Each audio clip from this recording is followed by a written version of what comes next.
Hey, now we're back with the Polyend Tracker, and you're probably finding that when you make sounds for the machine, they come quite static, especially if you play them repeatedly. Now, there are ways that we can do like round robins and that, but I thought let's do a bit of a video about the way we can use the Polyend Tracker to automate with, which is a really fancy way of just adding LFOs and some doodads to make our sounds a little bit more dynamic and a little bit more interesting, but seeing how far we can push it to actually create some really nice sounds. Now, Polyend has added a really nice automation, adding envelopes and LFOs, but I thought let's do a bit more of a deep dive on how we can manipulate them through the tracker workflow to create some really nice invisible hands when we're trying to create automation curves, as well as a nice little technique I really enjoy adding to some of my songs. So let's get straight into it.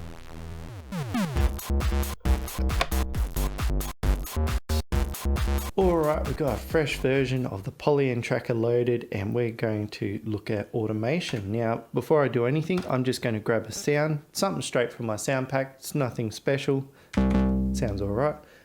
So we can start going in here and start editing where that sound is. So we've got like volume, we've got panning, we've got the ways that we can tune our sound, we have a filter and we have some effects, but what we're trying to do is not come in here and just start tweaking everything and then going away and come back. This is where we're trying to create the automation. So this is where the second menu comes really in handy. So right now with a default loaded instrument, it's done a bit of work with the envelope that goes into adjusting our volume, so the loudness of our sound.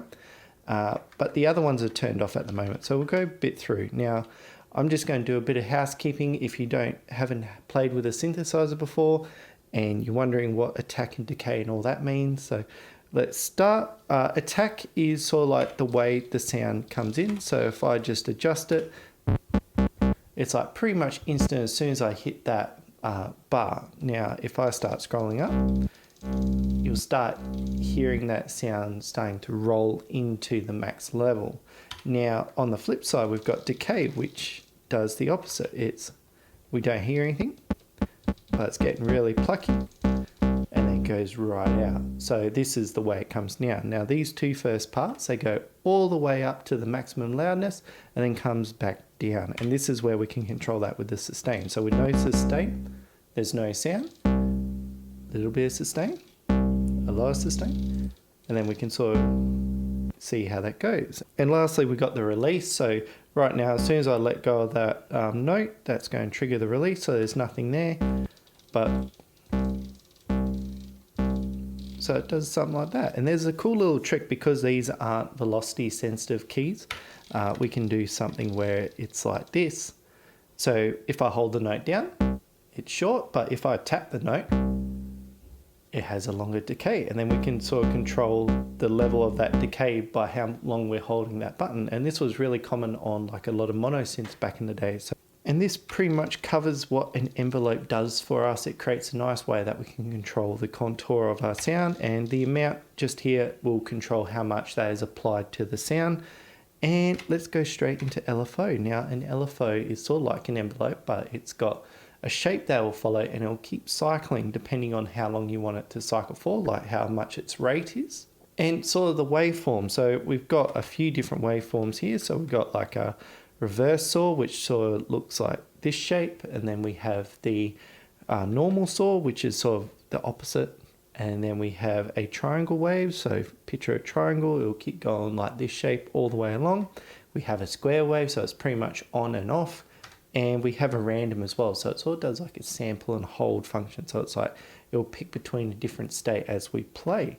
And yeah, we can control how many steps that will take to make one cycle of the oscillation. So it will draw one triangle over 16 steps and then it will start again. So it's really handy for controlling fades. And like I said, each one of these is attached to that. So if I play that with the volume, we'll do... instead of random, we'll pick triangle. You can hear it getting that bit of a wobble. We can turn. Cool. So they're really interesting ways that we can manipulate our sound. So I am just going to go into the sample, and I'm just going to add a ping pong, and I'm just going to make it so we've got a bit of a loop going. sounds close enough. But this is going to allow us to trial things out. So I'm just going to punch in some notes, nothing too special. Cool, so I've got some notes punched in and we're going to start playing around with the sound. So first thing I want to do is I'm just going to adjust that envelope. So it's actually something that we can work with. And let's add the low pass.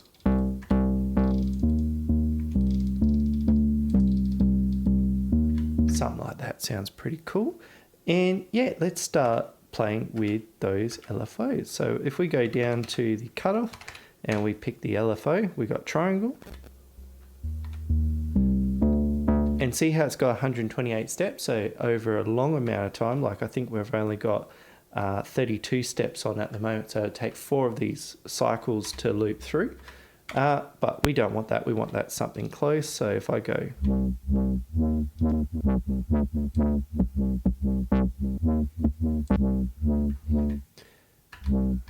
that sounds pretty cool. Now with the LFO on the Polyend Tracker, as soon as you hit play, it's going to start the phase. Now the phase is when that initial cycle starts. So we don't have a way that we can bump it around, but we do have a way to control it, because once you hit play at the start of the song, it'll always play the exact same way, so we have control over how it's going to come out. So depending if we play this on stage or play this and record it out, it's going to be the exact same way if you start from the initial start point of your song. So this is where we got a bit of way we can start our automation tracks, because we've got that low pass going, and we've got, and it's sort of a bit monotonous after a while. Let's give it a bit of character, and the way we can implement or touch those LFOs is we got these ways here. So we can do like the volume LFO, we can do panning, and if we pick the filter, so we did all the work on our filter there to get to that point, we can use that to inject into our,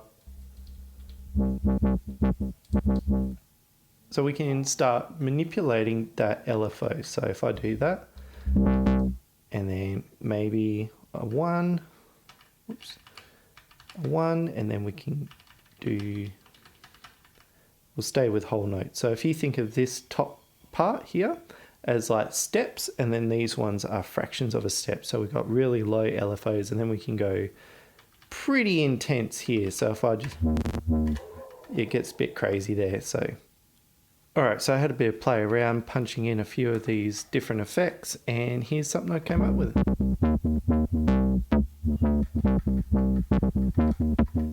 So what we're doing is we're changing that rate over time. So we're creating these weird and wonderful little curves through it. And if we were just to overlay that with a drum beat,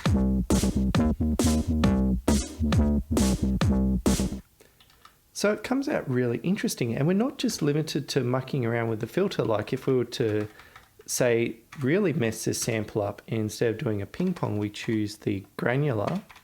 Ooh, that's a bit bright, but we'll dial it down a bit. And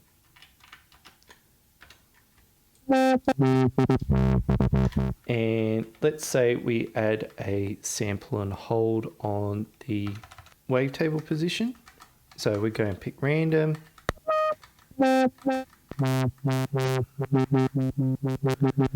So nearly every, we'll do something like that.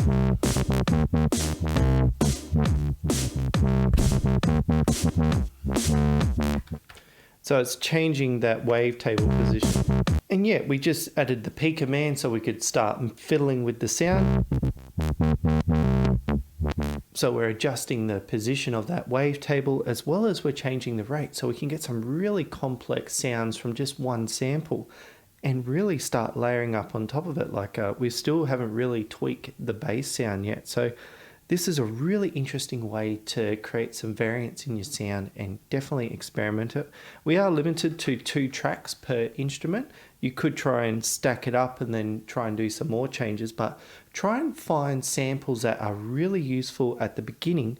So something that's really bright and buzzy, some subs, try and add some drive, and then use the rate and use different elements to change that sound up to create interest. And it's really fun to do this.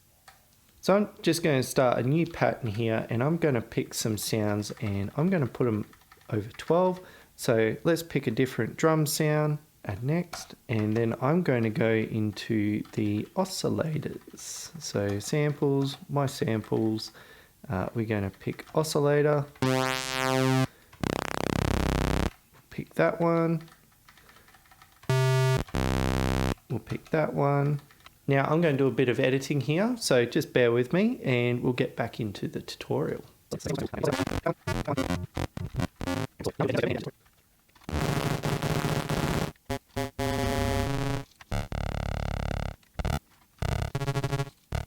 Alright, so what did I do? I made some really crunchy sounds with a very crunchy drum kit. And why is that? Now, what I've done is I've removed everything from the instrument automation, so the instruments themselves being able to control what the sound is actually doing, because we're going to do all that in the pattern mode. Now this is very reminiscent of chiptunes and programming things like the LSDJ, NES as well. I'll leave a link to some really cool music there, but this is a way that we can actually manipulate the curve how we want it, and it creates this really steppy sound. So I'm just going to punch in a bass line, so I'm still going to treat it like these 4 channels are my chiptune instrument. We'll probably make the bass line here, so I'm just maybe start with this one, and I'm just going to hit record, and let's make something interesting. So we've got a sound there and it's not really interesting. It's pretty much flat. So let's automate the velocity. So we sort of have a way we can dial it in here, but we can also punch it in. And I usually find that 30, 38 is usually a good number to hit for the loudness. And I'm just going to remove the steps down to 1, so I've got a little bit more control pouncing. Cool, and I want to go from 38 to 0, so I'm probably going to punch in something like that. Oops, we'll go up 38, and then probably here, and then down to 0. So we've got that sound, and so just programming in a bit of the velocity curve, we come up with something like this. So let's bring in a little bit of our drums as well. Cool, so I've just programmed a bit of a drum pattern, and I'm using one of my little drum kit sounds. So I do have ways to add combos, which are very interesting. So everything's kept in one line, and if we listen to those together. Cool, so we've got a little bass line going. And our really cool drums, and we've still got that second track, so let's punch in some nice little LFO. Now we don't have to turn on the low pass here. What we can do is go back into pattern and then in our second FMX command, so we've pretty much got a whole bunch of different sounds from here. So we can go position slice, all the LFOs, and then we got like overdrive, band pass, high pass, low pass. We can send a bit to the reverb, so we've got a fair chunk of sound that we can muck around with. So I'm just going to pick the low pass, and I'm just going to hit random buttons, and I want every hit on the floor on the 4, we're going to make sure that's 100.